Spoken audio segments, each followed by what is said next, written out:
वहीं अगली रिपोर्ट सुनिए। नई जंग की तैयारी अमेरिका कर रहा है। ईरान पर बड़े हमले की तैयारी शुरू हो चुकी है। डियागो गार्सिया बेस में नई सैन्य तैनाती, 4 बॉम्बर्स, 4 फ्यूल टैंकर सैन्य बेस पहुंच चुके हैं। अमेरिकी डिप्लॉयमेंट पर ईरानियन अरेबिक की ये रिपोर्ट है।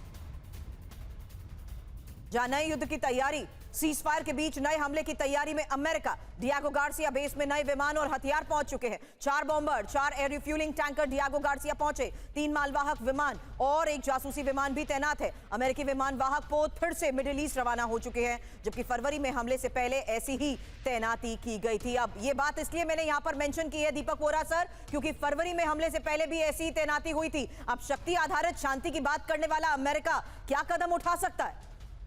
ये बहुत अच्छा प्रश्न आपने किया बेटा। मेरा अपना जो ग्रुप है उन्होंने बताया है, इजरायली हैं, कि इतनी बड़ी लिफ्ट, इतना बड़ा जो फ्लोटिला है जहाज़ों का, एयरक्राफ्ट का इतना बड़ा ग्रुप हमने पहले नहीं देखा था। हमने इसको फरवरी के महीने में नहीं देखा था। जितने जो लड़ाकू विमान हैं और कैरियर्स हैं और रिफ्यूलिंग है जो वो भेज रहा है, ये वो लोग वहाँ इतने सारे उसने तैनात कर दिए अपनी फोर्सेस। ये छोले खाने के लिए नहीं जा रहे हैं। खर्चा इसका बहुत होता है, वो मारेगा बेटा, मुझे पूरा यकीन है। ईरान जो मर्जी कहता रहे, ये करेंगे वो करेंगे। ईरान बेवकूफ़ है। उनके डिप्लोमेट्स नहीं समझते हैं कि एक तो आपने खाड़ी के देशों को नाराज़ किया है। क्यों आप साउथ अफ्रीका के जहाज़ को क्यों रोक रहे हैं? आप पनामा के जहाज़ को क्यों रोक रहे हैं?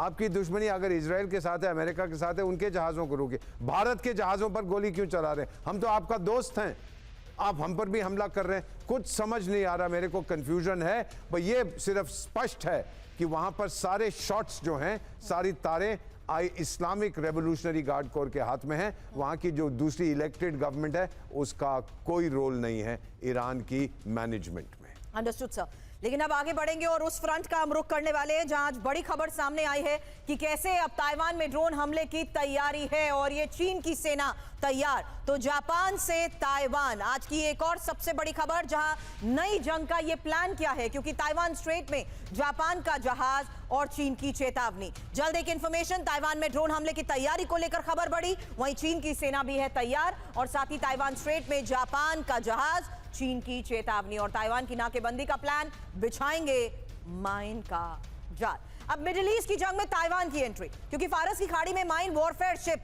ताइवान भेज सकता है और ईरानी बारूदी सुरंगों के खिलाफ अमेरिका की ताइवान मदद करेगा। अब ताइवानी मूवमेंट पर ग्लोबल सर्विलांस की ये रिपोर्ट, क्या दावा, यही इंफॉर्मेशन आपके सामने। और उसके बाद एक्सपर्ट से सवाल, क्योंकि मिडिल ईस्ट वॉर में ताइवान वर्सेस चीन, जहां फारस की खाड़ी में अमेरिका की मदद ताइवान कर सकता है और फारस की खाड़ी में माइन वॉरफेयर शिप ताइवान भेज सकता है। स्ट्रेट ऑफ हार्मूज में फैले माइन को हटाने में ताइवान मदद कर सकता है और ताइवान की सत्तारूढ़ पार्टी डीपीपी में सैन्य मदद भेजने पर बहस। जहां ईरान को मिल रही है चीन की मदद का जवाब, अब ताइवान दे सकता है। यही बड़ी खबर है। लेकिन इस बीच आपको बता दें, ताइवान की चीन से जंग की विध्वंसक तैयारी को लेकर भी एक बड़ी खबर सामने आ चुकी है, जहां ताइवान की चीनी घेरेबंदी तोड़ने का यह अभ्यास और ऊर्जा सप्लाई बचाने के लिए बड़े ड्रिल की तैयारी। नेवी के साथ मिलकर एस्कॉर्ट ऑपरेशन का यह प्लान है। चीन की सैन्य गतिविधियों से एशिया में भी तनाव। तो ताइवान की चीन से जंग की तैयारी, जहां ताइवान की संभावित चीनी ब्लॉकेज से निपटने की इस तैयारी को लेकर ही सुधाकर सर, अगला सवाल आपसे। खबर यह है, तेल और गैस सप्लाई वाले जहाजों को सुरक्षा देने की योजना है। ताइवान पहली बार कई विभागों के साथ ज्वाइंट एक्सरसाइज भी कर रहा है और साथ ही ताइवान स्ट्रेट बंद हुआ तो पूरे क्षेत्र की ऊर्जा सप्लाई भी प्रभावित होगी। फिलीपींस, जापान और अमेरिका की तरफ सप्लाई कॉरिडोर भी बनाए जाएंगे। चीन की बड़े सैन्य अभ्यास के बाद ताइवान की यह विध्वंसक तैयारी को लेकर दावा, ताइवान ने हर संभावित चीनी कार्रवाई के लिए प्लान को तैयार कर लिया है। बहुत आसान होता है सर ये समझना और सवाल आपसे करना कि आखिर इस सिनेरियो को देखते हुए कैसे एस्केलेशन हो सकता है। मुझे लगता है ये एक और ग्राउंड सेट हो रहा है अगर हम एस्केलेशन की बात करते हैं तो। बिल्कुल, आपके सवाल के अंदर आंसर इसकी छुपा हुआ है। आंसर में थोड़ा सा इसको डायलेट करने की अगर इजाजत है, मैं बताना चाहता हूं। चाइना का एम है कि ताइवान एक उसको रीयूनिफाई करना है बाय 2047 या अर्लियर देन दैट, 2049 और अर्लियर देन दैट। वाई 2049? क्योंकि 2049 को वो 100 साल हो जाता है और पीआरसी कंप्लीट करता है सेंटनरी सेलिब्रेशन। और उससे पहले सबसे एक इंपॉर्टेंट माइलस्टोन है, वो 1 अगस्त 2027। क्या है 1 अगस्त 2027 को? 1 अगस्त 2027 को उनका जो पीएलए है, पीपल्स लिबरेशन आर्मी को, जब ये शुरू हुआ था, खड़ा हुआ था, तब से लेके 100 साल पूरा हो रहा है। और अंदरूनी अगर डॉट्स को ज्वाइन करेंगे चाइना के स्टडी उसका क्लासिफाइड पेपर्स, तो वो कहता है कि ये 1 अगस्त 2027 तक ताइवान को किसी भी हालत में रीयूनिफाई करेंगे। लेकिन जैसे आपने बिल्कुल सही कहा, ये बोलने में आसान है लेकिन होने में बहुत मुश्किल है। ये ताइवान की तैयारी इसी के लाइन पे चल रहा है अभी, जैसे ईरान कर रखा है एसिमेट्रिक डिटरेंस। उनका जो डिटरेंस या स्ट्रेटेजी है या डॉक्ट्रिन है, उसको कहते हैं हेल्सकेप डॉक्ट्रिन। हेल्सकेप डॉक्ट्रिन में काफी ये अनकन्वेंशनल मेथड और लो कॉस्ट ड्रोन्स वगैरह बना के पानी के नीचे, पानी के ऊपर और आसमान में ऐसा इस्तेमाल करेंगे ताकि चाइना के पास आज जो भी हथियार वो इस्तेमाल करते हैं तो उसको the cost of winning a war will be increased, समय भी बहुत बढ़ जाएगा। एक इंसर्जेंसी के किस्म में काफी लंबा लड़ाई खींचेगी, क्योंकि माने या ना माने ताइवान के लोग आज के दिन में चाइना के साथ खुलेआम ज्वाइन नहीं करना चाहते हैं।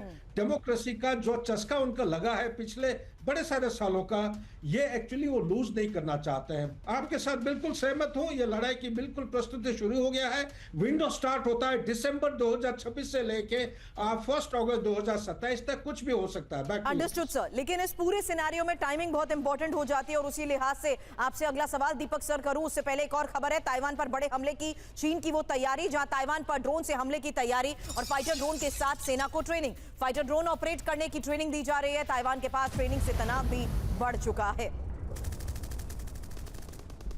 खबर चीन और जापान के बीच बढ़ते तनाव को लेकर भी है। ताइवान स्ट्रेट से जापानी जहाज गुजरने पर चीन ने आपत्ति जताई है। चीन ने जानबूझकर उकसाने वाला कदम बताया है और जापान की हरकत से रिश्तों पर असर पड़ेगा, ये बात चीन ने कही।